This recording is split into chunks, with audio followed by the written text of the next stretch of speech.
So cloud computing basically means that you store your data, you store applications, programs, everything on the cloud. That is, which is not your hard drive, not your computer's hard drive. Many a times it also happens that not just software, but also hardware can be shared through cloud computing.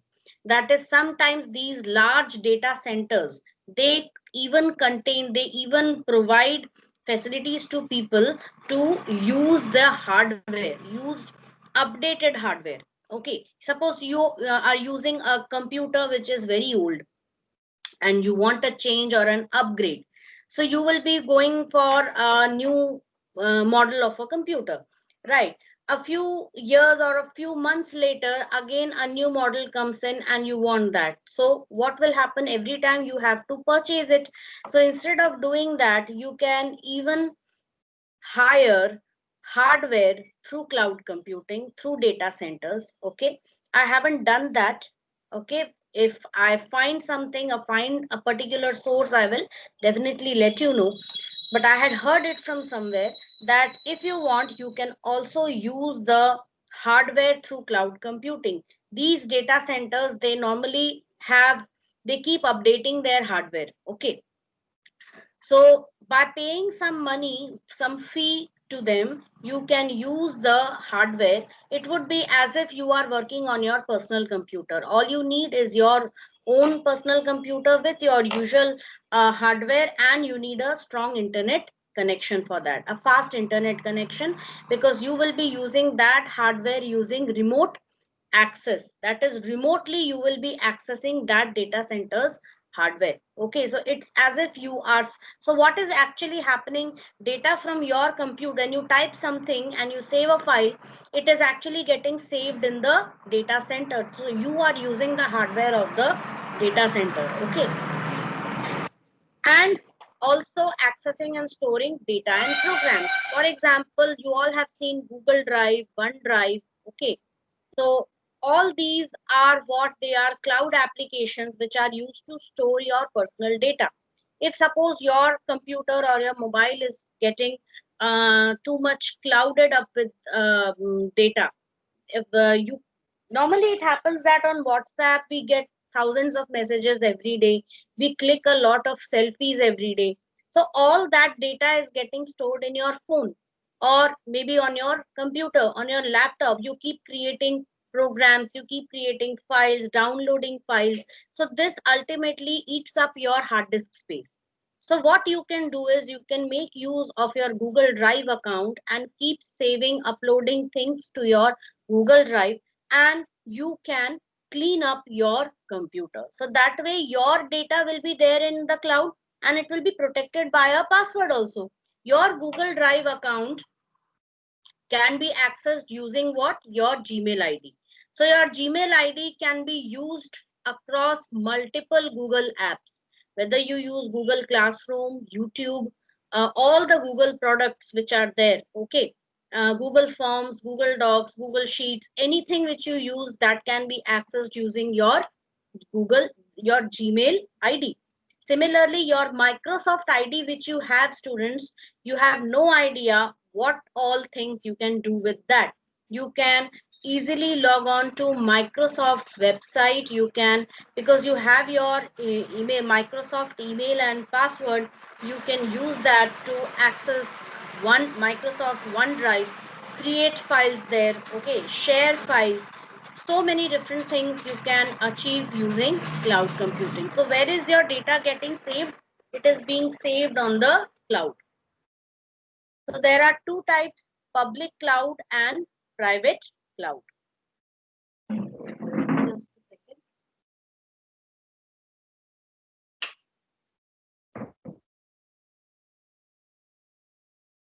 It is a common cloud service available to multiple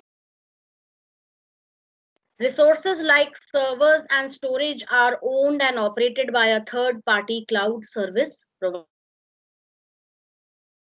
Large data centers. IBM has its large data centers. Microsoft has its data centers spread over multiple. cities across the world. Okay, even they have their data centers in India also, where we need to find out. Delivered over internet. Of course, you will be needing the, sorry, you will be needing information for storing data, for downloading data, using hardware or software. You need the internet. Share the same hardware, storage, and network devices with other organizations that use the same cloud tenants.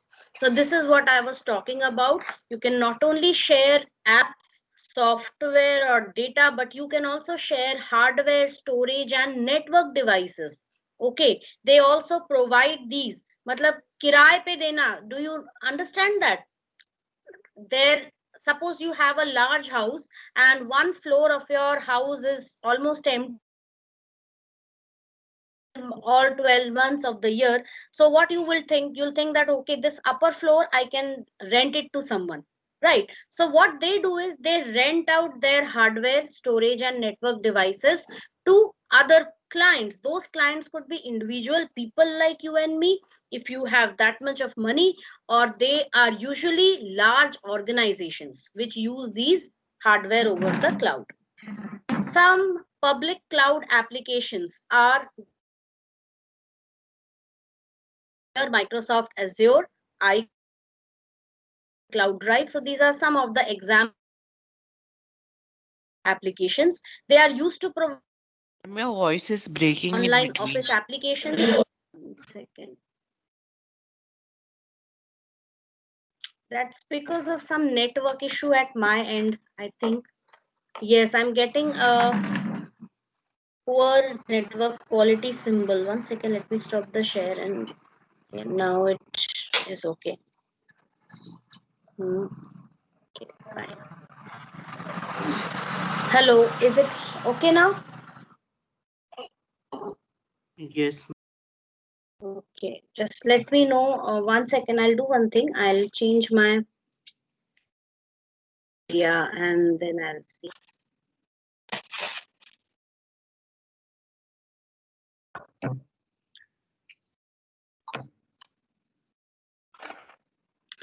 Yes. Hello, everybody. Are you able to hear me? Am I Yes, audible to everyone? Because I yes, ma'am. switched my network connection. Okay.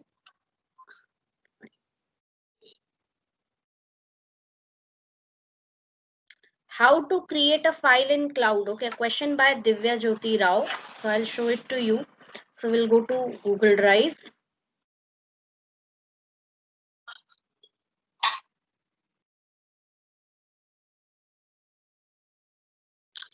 So this is my Google Drive account. So I will click on this account. And I'm going to switch the account students for the time being, because this Google Drive account contains all my necessary files. So this is my Google Drive account using my one of my email IDs. I will magnify certain parts of the screen for you all. So here you can see I have used 81% of my storage. Normally it provides 15 GB as free storage. Okay. If you want additional storage, you will have to purchase that from here. So 12.2 GB I have already consumed, because you can see so many different types of files which are stored on my Google Drive account. I need to even remove some of the files from here. So, and so many different folders also you can see. So instead of cluttering my hard drive, I keep updating, I keep uploading files over here. Now, if you want to create a new file here, you can go to new, and from here you can go to Google Docs, as you can see over here. And here you can create a blank document. So this opens an online word processor provided by Google, and you can see it almost looks like your MS Word, older versions of MS Word. So this is your document. Here you just need to type the title of your document. Suppose I type here my document and press enter, and you will find that it is one very nice. Can you see this cloud symbol over here? This is a cloud symbol. This is a cloud symbol, okay, which shows that everything, whatever you type over here would be saved on the cloud. So I just type here cloud computing. So I just type cloud computing and it automatically saves everything. Okay, I just have to make some changes and see, you can see saving. Just I make some changes and it automatically saves everything. So you don't have to personally click on save option. Okay, this thing you can share with your friends. Like we have the share option over here. You can share it with your friends, right? You can just add people. Like I type my another email ID. Can anyone tell me your email ID? So I'll share it with you. You can see it on your computer. If you are using your computer right now, who is using the computer right now? Anybody who has logged in using Ma'am, I'm using. what's your name? Umar Rehan Khan. Umar. Yes, Umar, do you have your email ID, Gmail ID? Yes, ma'am. Can you share that with me? Yes, ma'am. Just say it. Umar Rehan Khan 2@gmail.com. Is it like this? @gmail.com. Yes, ma'am. Okay, so I have just typed his email ID and I got this over here, and I can also type a message over here. Hi Umar, this is the file you were looking for. So I can just type a message by notifying the person to whom I'm sending. This is the document which I'm sending. And there is also one more feature, that is now there is no restriction on the size of your document. Earlier with emails, if you send attachment, you can send maximum 20 MB or 25 MB file. But here you can send 100 MB file, 1 GB file, any size is acceptable. Now there are three things: whether you want Umar to edit the file, or you want Umar only to view the file and comment on it, or you want him only to view the file, not to change the file. So that is something which you as the owner of the document can decide. If suppose this is a file where I need to collaborate with multiple people need to add something to it, I will set it as, I will give Umar what privilege? Editor privilege. Or else if I want him to only read the content and he can give his suggestions, so I will make him a commenter. And if I want him only to read, then I will make him a viewer. Understood that? And finally what I'm going to do is I'm going to click on send. So once I do this, he would be, you can see person added over here. Now Umar, just check your computer. Did you get any notification? Check your Gmail inbox. Yes. Okay, I'm just giving you, can you request access on my PC to share, where I'm making you a presenter. I'm stopping the share from here. I want you to share your screen. Okay, just a second. Let me just make you the presenter. Yes, so I'm making you the presenter. You can go to this box, the small bar over here, which is displayed. I'm saying that I am attending the meeting on mobile and using monitor. You can still share your screen. You can still share your screen.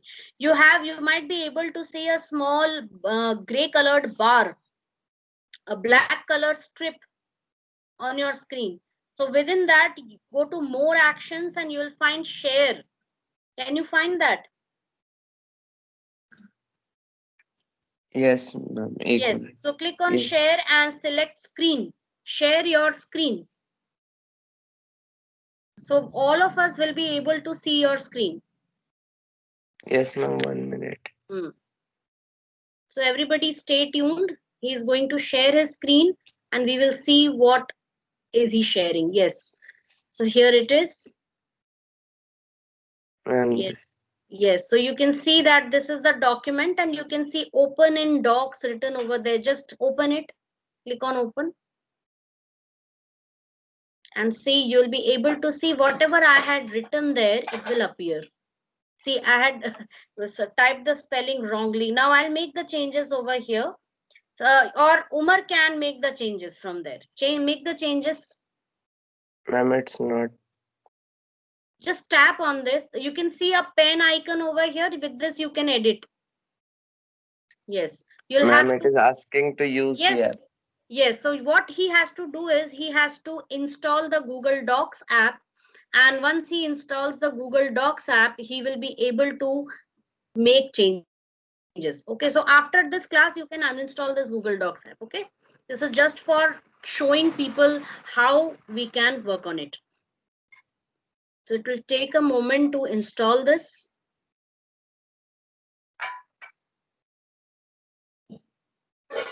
I hope everybody can see Umar's screen.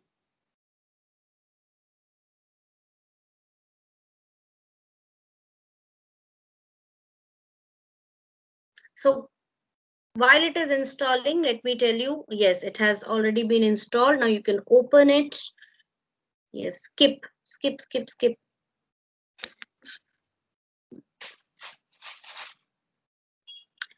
Okay, that's okay. Yes, my document, open that. Yes, click on OK. Now from here, he can make changes. Make changes and add some few lines over there.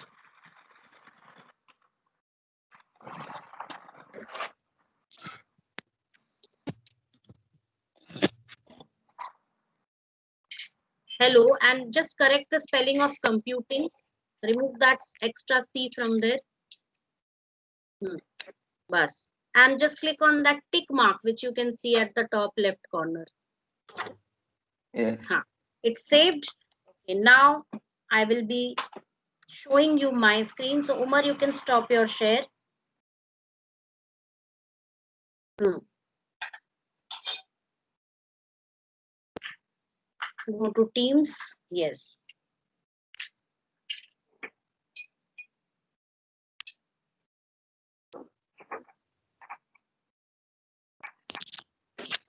Fine.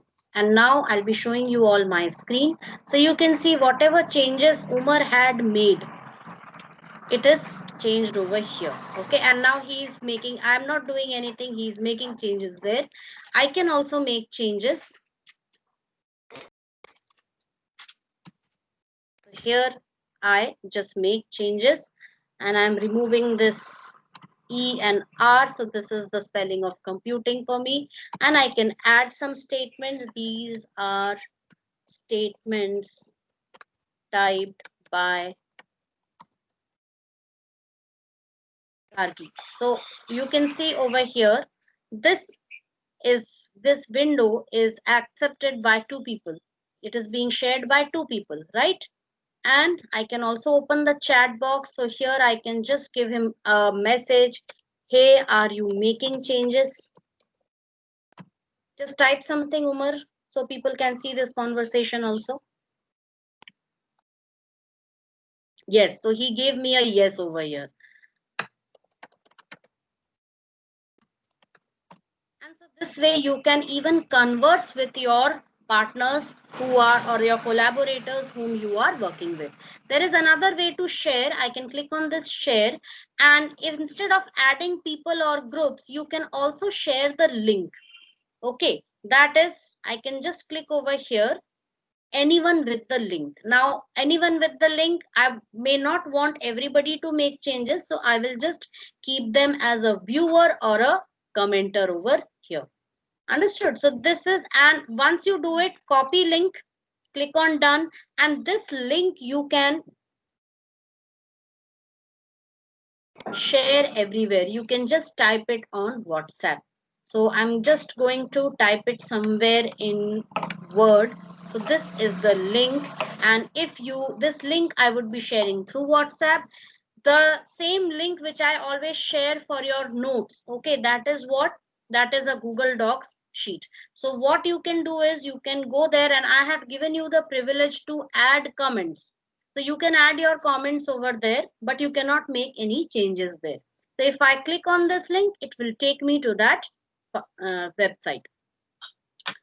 Fine. So that was in this That is how we can create a file, and normally we can use it to even upload our files from our computer. Fine.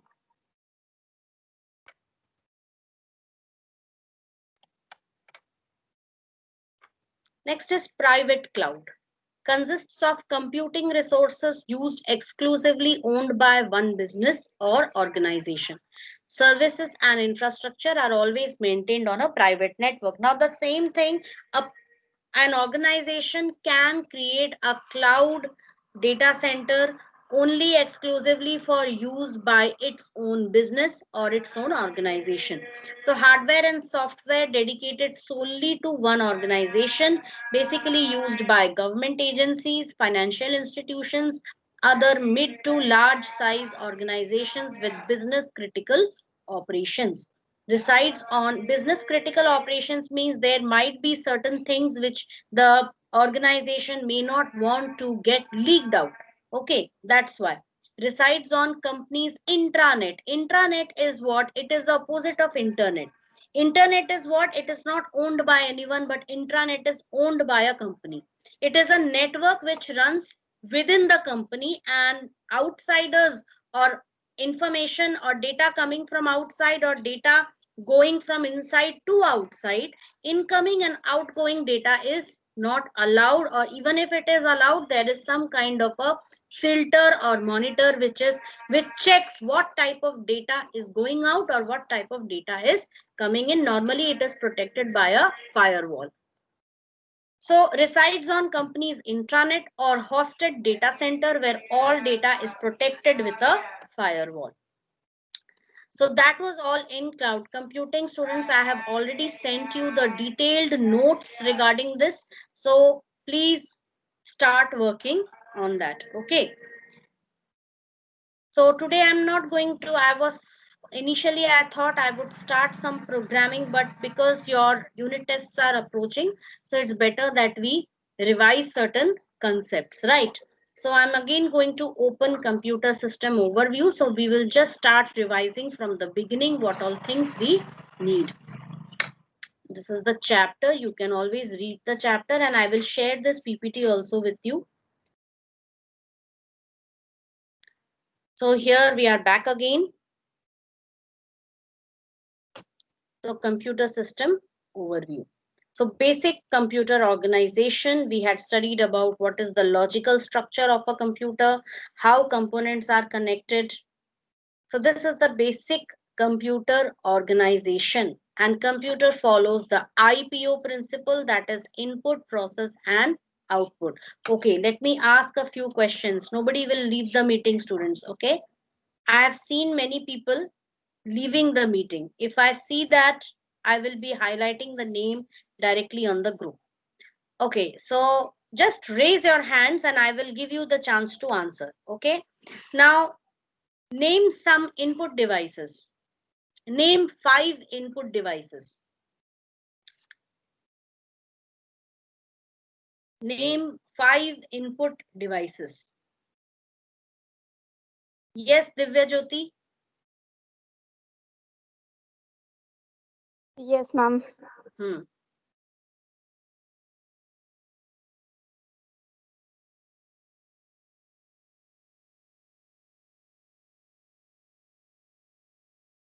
Yes, you raise the hand, no? Say the answer. Ma'am, monitors. Monitor is, Mouse. do you think monitor is an input device, my dear? Input devices are those devices which will take some input from you, from the user. Which will take something. Understood? Keyboard. CPU is a processor. It is neither an input device nor an output device. Please remember this. Yes, Surbhi? Yes, keyboard is an input device. Fine. Yes, Surbhi?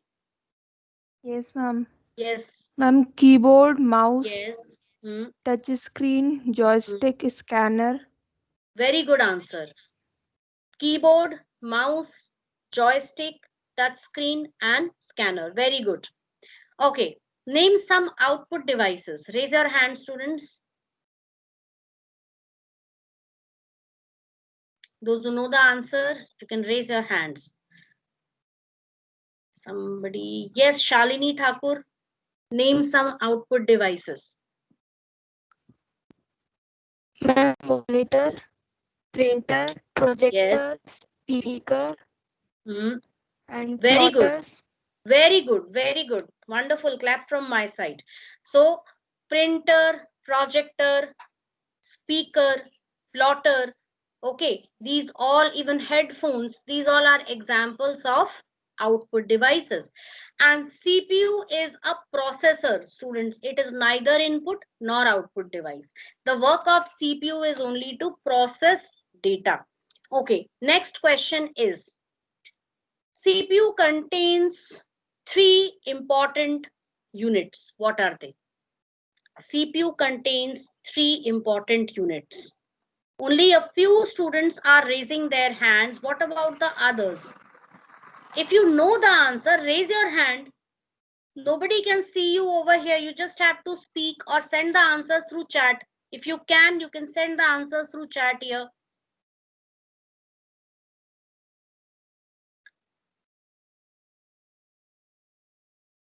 Yes, Aliza.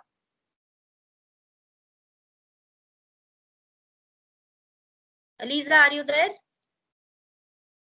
ALU, CU, and registers. Very good. ALU, CU, registers is there. But I'll say, okay, registers is also a component. And along with that, you have memory unit also. Very good answer, Aliza. Okay, what is CU? What is the work of CU? And give its full form also. Yes. Yes, Divyakshi. Yes, Divyakshi Sharma. Yes, ma'am. CU is Yes. control unit. Very It good. controls the right interpretation and flow and manipulation of data information. Yes. There is some disturbance in your mic, I think. Now, Yes, ma'am. I repeat. The CU is control unit. It controls the right interpretation and the flow and manipulation of data. very good. Very good. You can mute your mic now, dear. Mic is really causing problem. Anyway, she gave the correct answer. The CU control unit, it manages the flow of control of data. Okay, that is, the control unit manages the entire task of your CPU, and specifically the fetch, decode and execute cycle. So I'll quickly go through it. An analogy of IPO, input process output. Take the ingredients, that is your input, mix them, blend them together in a blender, that is process, and serve your finished cold coffee, that becomes your output. Similarly, tables in a database are the input, computer processes them, and you get outputs in the form of reports, charts, graphs, histogram, etc. So input unit is what? Takes input, converts it into binary form, understood by the computer, consists of data and instructions. Not only data, but also instructions on how to work on that data. Like you have written A equals eval input, enter the marks in maths. So what we are doing? We are taking data from there. Then you wrote percentage equals subject 1 plus maths plus English plus Hindi divided by 3. What did you do? You gave the instruction to the computer to calculate percentage and finally print that. Understood? So not only data but also instructions have to be given. Some common input devices: mouse, keyboard, scanner, webcam, microphone.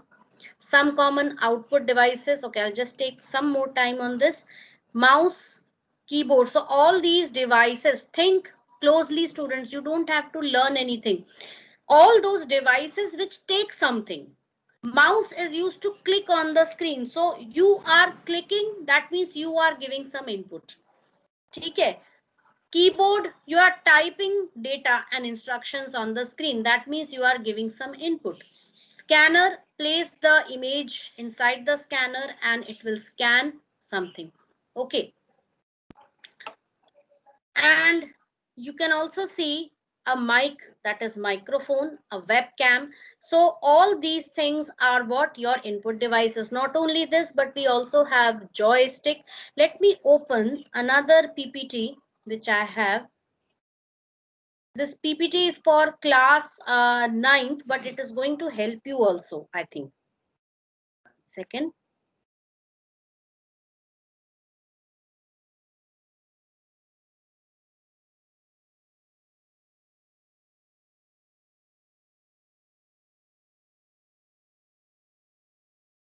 Some other devices which you can see. A joystick. Why is a joystick used? It is used for controlling actions in a game. Okay, whether you want to move left or move right. Okay, so it is used. It has switches, and it is, those switches are motion sensitive. That is, with the motion of this, by moving this joystick, those switches get activated accordingly, and your action takes place on the screen. Basically used as an input device for playing games. Scanner, you just put in some photograph, or you can just keep a book inside it, or a page you can keep it, and it scans and converts it into the digital form and saves it as a file on your computer.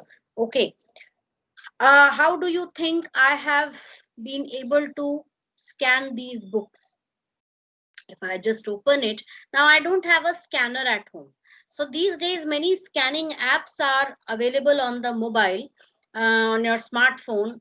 The, so I've made use of one such scanning app, that is Adobe Scan. And what I could do is, it would take an image of the page, and it would scan that. So it appears as if we have scanned, and we get a clear picture over here. So that entire book is saved as a PDF file. Not book, but that chapter is saved as a PDF file over here. So we are digitally able to store that on the computer. Now, there are some types of scanners also: handheld, flatbed, and drum scanner. So this is a handheld scanner, as you can see. So these things are not much given in much detail. So I'll be sharing this PPT also with you, so you can just check this out. Have you seen this kind of a scanner? It's a barcode reader which is used to read the barcode given at the back, printed at the back of items. Let me take the attendance for today. So it is a barcode reader. Similarly, you have some pocket scanners also, which are used to scan pages of the book, but they are very slow and usually a very low resolution scan. So you have to move it through, sweep it through the pages very slowly. Then you have a barcode reader. This is how a barcode reader works, basically used in checkout stands at retail outlets and malls. Okay, so what it just scans through this, the entire information about the item is coded over here, encoded over here. So it just reads that and decodes it and updates the inventory information. You can get the price of the item, you can get how much stock is left in the inventory, that gets updated automatically. Okay, so that later on more amounts of that item could be purchased.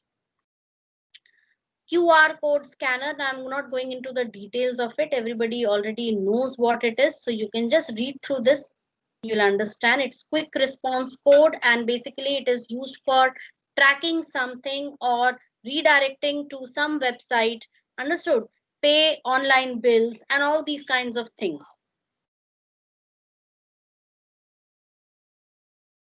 Flatbed scanner. So this is a flatbed scanner which we have in our school also, and you can scan entire books using that.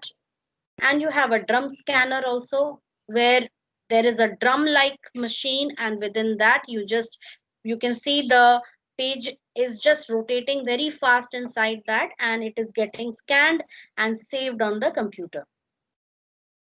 Then this is light pen. This is also another input device, and normally it is used to work on touch screen monitors. It has a photosensitive tip, and with the help of that photosensitive tip, you can type, or you not type, you can just draw or click certain areas on the screen. Okay, just like I am using a stylus An alternative to this is your graphic tablet which you use. Okay, so graphic tablet is basically used by people to draw. Like I'll show you one animation of it. The graphic tablet which I am using, I will show you its video. Second.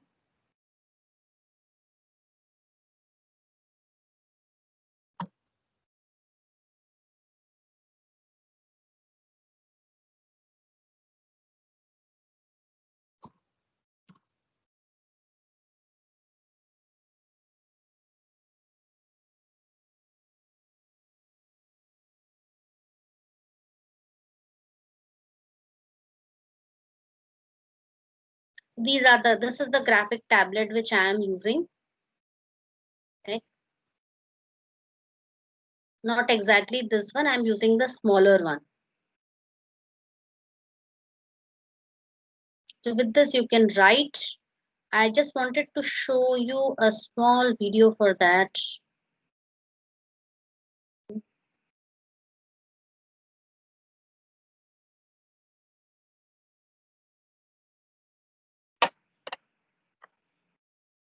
Usually Amazon contains a video, so I'm going to show you that.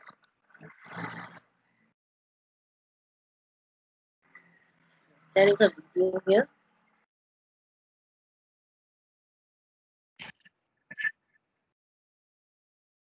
Wait a second. First, I'll share the audio also.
Rather, I'll show you this one.